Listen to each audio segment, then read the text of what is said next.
I raised my daughter in a small house where love mattered. More than money, the walls were plain. But they carried our laughter, our prayers, and our struggles. After her father passed away, my life narrowed into one purpose. Her future, I worked quietly without complaints. I stitched clothes late at night, cooked simple meals, and taught her lessons that no book could teach. I told her again and again that character lasts longer than comfort. She grew up gentle and intelligent. But as she entered a new world, I noticed something changing. Her dreams were no longer about stability. They were about status. And I told myself this is just growing up. When she told me she was getting married, my heart felt light. I thanked God and hugged her tightly. Then she said almost carefully, "He comes from a wealthy family, Amy." From that day, money entered every conversation. Clothes were not simple anymore. Guests were measured by importance, not love. Soon, suggestions turned into instructions. My presence became optional. My opinions became inconvenient one day, she said.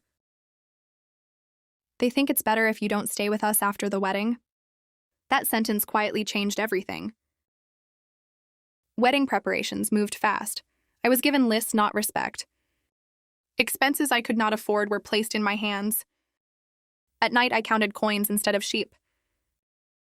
Sometimes I skipped meals, telling myself I wasn't hungry then one evening. I overheard her voice through a half-open door. She was calm, confident. "After marriage, the property will be in my name," she said. "Amy won't interfere." I stepped back silently. My heart didn't shatter loudly. It cracked in a way only mothers understand. I didn't confront her. I didn't cry in front of relatives. Instead, I chose dignity. I gathered my documents, my savings papers, and my husband's old files. I spoke to my sister, who listened without judgment. "Come live with me," she said softly.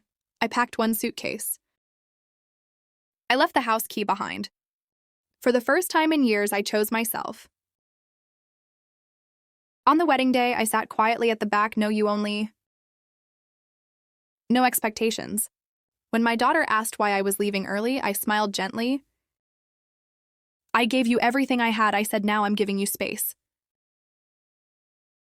Today, my life is simple: morning tea, honest work, peaceful nights.